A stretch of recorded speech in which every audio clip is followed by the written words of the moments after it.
l'autre hadith, le messager d'Allah sallallahu alayhi wa sallam, il va dire, épousez celle qui est vierge et féconde. Épousez les femmes vierges et fécondes. Dans ce hadith, il nous a apporté encore deux critères qui sont la virginité et la fécondité. Ja'far, lorsqu'il s'est marié, le messager d'Allah sallallahu alayhi wa sallam lui a demandé, tu t'es marié? Il a dit oui. Est-ce que tu as épousé une vierge? Il a dit non, j'ai épousé une saïba, une femme déjà mariée.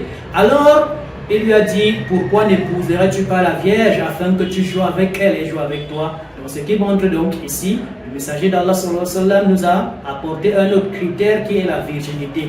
Mais, dans tout ce que nous avons cité comme critères, qui sont les 4 critères que nous avons ressortis avec le ijtihad, l'affection, la fécondité, la piété, la virginité, un critère peut sauter, mais les 3 autres ne vous amusez pas avec.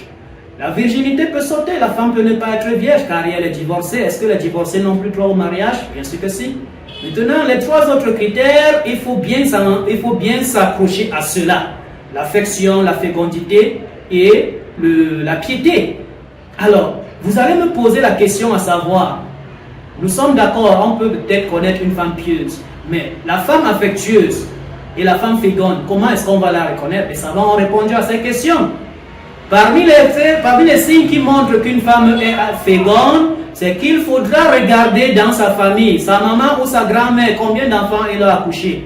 Lorsque vous voyez sa maman ou sa grand-mère avec plusieurs enfants, vous comprendrez donc que ici cette femme a des signes de la fécondité. C'est une femme qui va accoucher. Bien que Allah soit celui qui donne l'enfant, le garçon à qui il veut, la fille à qui il veut, les deux à qui il veut, et il rend stérile qui il veut. Mais il y a des signes d'orientation que les savants nous ont apportés. Tu regardes sa maman ou bien sa grand-mère, si elle a beaucoup accouché. Il est clair que lorsque la femme, la grand-mère ou la maman n'ont pas beaucoup accouché, il se peut que tu sois éprouvé par Allah et que tu aies une femme qui ne va pas avoir beaucoup d'enfants ou peut-être qui ne va pas accoucher. Mais ce sont les orientations que les savants donnent, mais ce n'est pas toujours automatique parce que Allah a le dernier mot dans tout cela. Allah est le sage par excellence dans tout ce qu'il fait. Voilà un peu les critères qu'on peut dire lorsqu'on voudrait se marier. On regarde avant de pouvoir choisir une compagne car il s'agit d'une histoire de toute une vie.